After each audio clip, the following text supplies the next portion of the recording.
When were you the most concerned for me, and how did you handle it? Oof.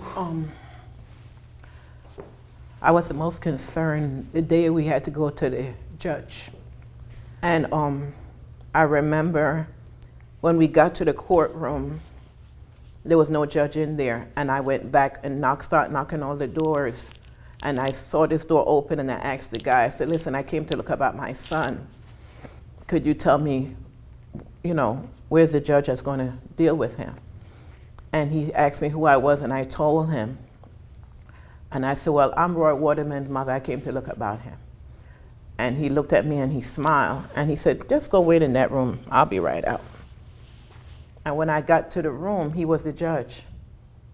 And he said to me, because of what I heard from you, it makes a difference in the decision that I was going to make. And when they sentenced you that day, I felt like something inside of me dropped out. I felt like I lost something.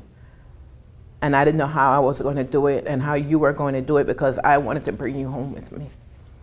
So that was the hardest for me, that sentencing day. The second hardest for me. Besides the day Daddy called and told me that you called and said you were arrested.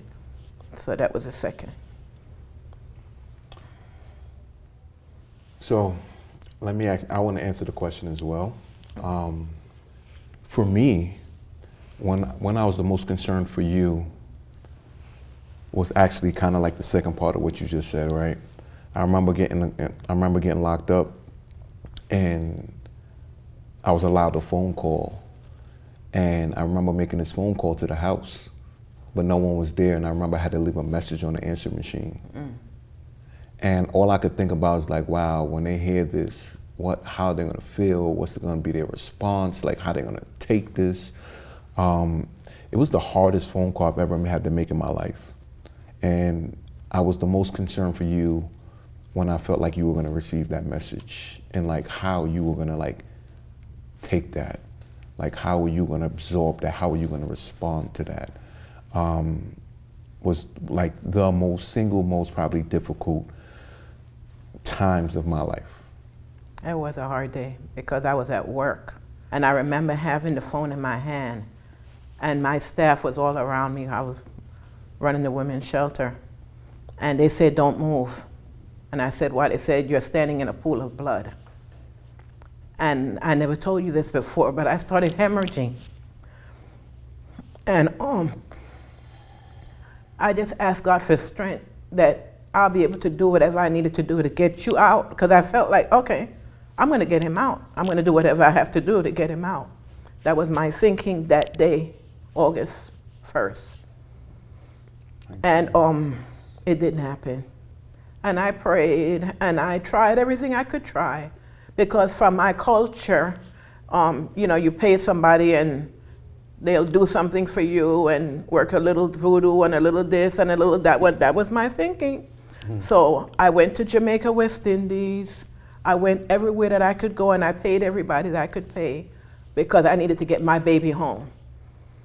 And all your father kept saying to me, God said he's going to be there for a while, but he's going to be okay, and he's going to come out better at the end of it. I said, I don't want to hear that. I need him home now. So that August 1st was the hardest day for me. 1996. 1996, August 1st, and I couldn't even do anything. They had to actually move me and clean me, and the family came and picked me up and took me home. That was my hardest day of my life. But to God be the glory. Sorry to have to put you through that. That's, I didn't know anything about that. Like you said, yeah. You were going through enough, and I didn't think you needed to take that on top of everything else. So this is the first time I'm telling you that happened that day. What do you hesitate to share with me, and why? What do I hesitate to share with you, and why? Like the impact of like incarceration, probably. Like the stuff I've experienced, the stuff I've seen with my eyes. to process that and to like articulate that to someone who's never been incarcerated, especially someone who loves you, it's like adding like salt to an open wound. It makes it like harder for you, in my opinion, to process it. So that's one major thing. So, what do you think has been the hardest thing for me post-incarceration? Stop beating up on yourself. I think you beat up on yourself a lot. I think you're your worst enemy. Yeah. You have done so much. You have accomplished so much. You have made me so proud. But you still, in your mind, still have not been fully free, because I know you have to help others, and I understand that you have to be the voice for the voiceless, but you're not the former incarcerated Roy Waterman. You are Roy Waterman III. And I encourage you to encourage and help other people. But as you move on, release some of the weight, that you'll be able to go a little further, because the weight can't keep you back. So that's... Thank you for that. Yeah. You agree? I do feel like I'm my biggest critic.